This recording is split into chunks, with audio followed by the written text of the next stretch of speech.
cancer affects the whole family, especially those who are closest to the person. And the emotional impact can be just as significant for carers as it can be for the person themselves. It's perfectly normal to feel a range of different emotions, so including shock, anxiety, worry, fear, sadness, and loss and grief as well. And also it's very common to feel things like irritability, frustration, resentment even at times. I suppose the first thing really is the accessing the supports that are already available to you. So I think sometimes we can feel, embarrassed about how we're feeling sometimes, and we're frightened to kind of talk to other people around us because the focus tends to be on the person who's not well. And so going to the friends and families that are closest to you as well is probably the first thing to do. And also it's important to kind of access the other supports that you have, maybe things like hobbies and activities that you already are involved in, or your church and organisations like that as well.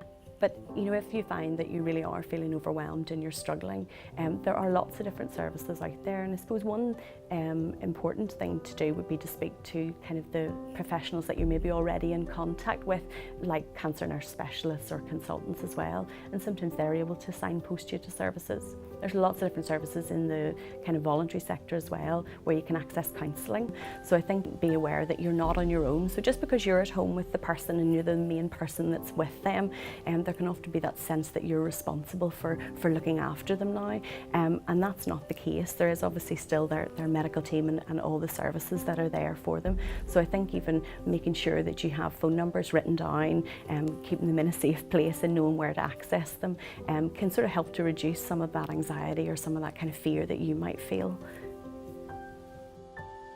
One important thing is also to have some time for yourself as well, because we can't, pour from an empty cup. And in order to be, helpful or to be effective in caring, you need to look after yourself first. So it's really important to kind of take some time out and to keep kind of doing the things that you enjoy and the things that give you a sense of kind of well-being as well. So whether that's hobbies that you might have or sports you might be involved in, or whether it's just spending time with your own friends or going out for coffee or going shopping or having a round of golf. And in actual fact, it's often helpful for the person themselves because, we all need time on our own as well.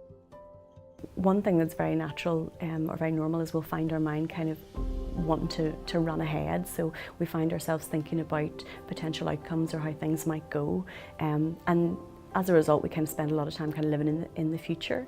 One thing that can be really quite helpful to try and do when we kind of find ourselves getting caught up in those thoughts about the future or what might be to come is to try and kind of bring ourselves back to what's actually just happening here today and think about what can I do in this moment and trying to stay focused on what's happening here now. There is this kind of mantra, if you like, that it's really important to stay positive and it's really important to focus on the good things. And whilst that may well be the case, it's extremely difficult and extremely challenging to do that. And it's really not actually possible to think positively all the time, especially when the situation we find ourselves in is one that's not at all positive. So it's about kind of allowing yourself to kind of have those thoughts and not to get too hooked up in them, but to realise that they're just very normal and they're kind of part of the experience.